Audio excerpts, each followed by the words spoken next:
what's up everybody? We are back again, Zoe and I. We're here at the Academy, and today I'm going to show you guys something called the top lock that you do on the shoulder. It's one of the most powerful no-gi guard techniques, and actually it's very powerful for the gi as well, but one of the most powerful techniques that you can do. And we're going to talk about some of the realities, like some of the things that people are going to do to defend the arm lock from the guard, because I can't just imagine that I'm going to show you a quick arm bar, it's going to work exactly like that and we move on, right? People resist. That's what happens in jiu-jitsu, right? So I got to teach you guys how to deal with some of that resistance. So let's get Zoe inside my guard here. Closed guard, of course. I have him kind of here. He's got his hands on me. He's thinking about posture maybe. All right, I'm going to take one hand and go underneath and kind of control this elbow. This is pretty important. Look here, I have like a wrist and an elbow control here. I don't want his elbow to go to the mat or even close to the mat. Sometimes people are able to put their elbows there, long arms. They can touch the floor, right? But even if they're not long-armed individuals, if they have their elbow on that side, there's no way I'm going to trap this shoulder. I need this elbow to be rested on my stomach, right on my core. So I kind of bring this up a little bit like so. And then once I do that, I'm going to take this arm that's controlling his wrist, and I'm going to reach it up and break down his head a little bit here, creating this little box of his shoulder right here. And then what I'm going to do is I raise up my legs, and I'm going to basically lock that shoulder. So I want to completely cover it. If you can see that shoulder, you did it wrong. Okay, the idea is to cover completely with your leg and then recover this leg with your back leg. Don't do it like this, guys. Let's turn a little. Okay, so from here, I have this top lock here, 1, 2. This is the bottom of the crossed feet, always, the one that's trapping the shoulder. Okay, now let's turn a little bit more. What I'm going to do from here is I'm going to angle him a little bit with my hips and my legs. I don't want his head to be center lined like this. Otherwise, stepping over his head for the finish, very, very challenging, right? This is a weird angle. So from here, I'm going to basically turn like this, frame, and lock.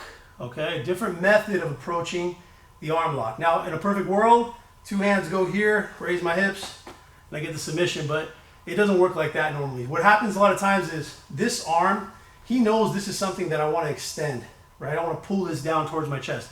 So he's going to take his other arm and he's going to lock this thing up to where if I try to pull it, it's not going to happen. Keep that arm close to you.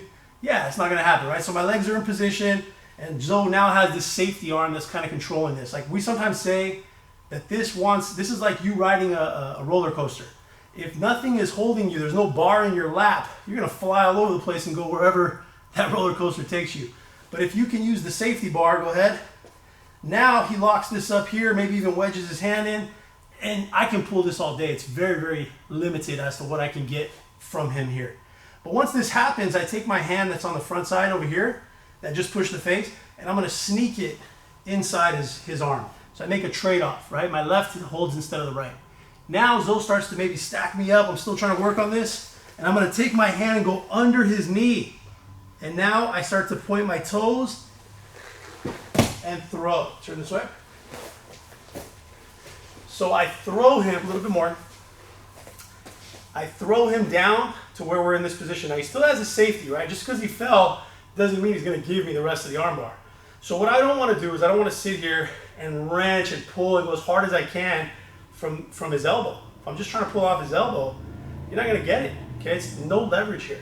What I want is, in a perfect world, of course, but I want this. I want my bend of my elbow right on his wrist. That gives me a tremendous amount of leverage, but he's protecting that, and he's maybe even under my leg.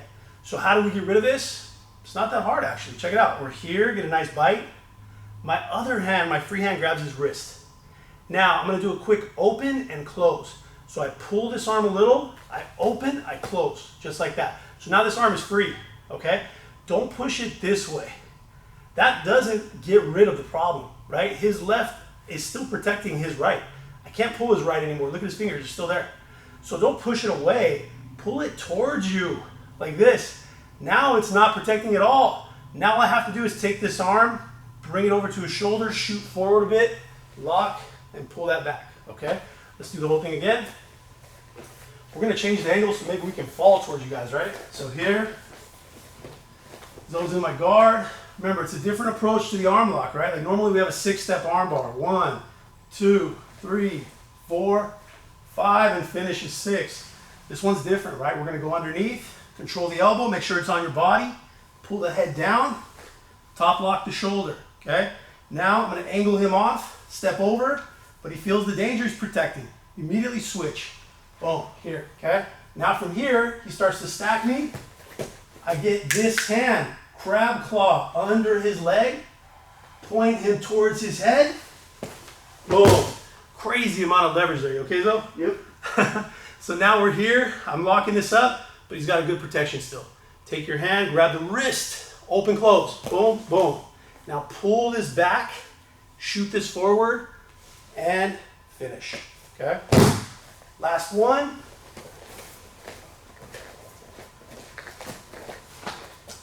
Okay, one more here. So, go under the arm I don't want, control his elbow, bring it to me, hold his wrist. Boom. Nice and tight. When you're doing a top lock, heels pull in, knees squeeze together. Okay? Now angle him a bit, step over, and I'm getting ready to finish, but he cinches all this defense up. Now switch my hands, scoop. Do I have to wait for him to come up? Not really. I can scoop here. Okay? Bring him down. It's just more dramatic when I get underneath with my hand under his knee. But anyways, we're here like this, we're in. Now I start to release. 1, 2, pull, forward, and finish. Okay? So, one of my favorite controls from closed guard is the top lock. You can get people's back, you can sweep them, submit them. He pulls his arm out of a top lock, he leaves the other one in. He's susceptible to triangles. There's so much good stuff going on there. But sometimes people are afraid to go for the traditional arm lock. And I know it's hard to release it from there, but that's not a big problem. We can deal with that problem and release it a moment after. And it should be a great move for you guys. Hope you enjoyed it. Leave us a comment, leave us a like. And if you haven't already, subscribe to our channel. Thank you.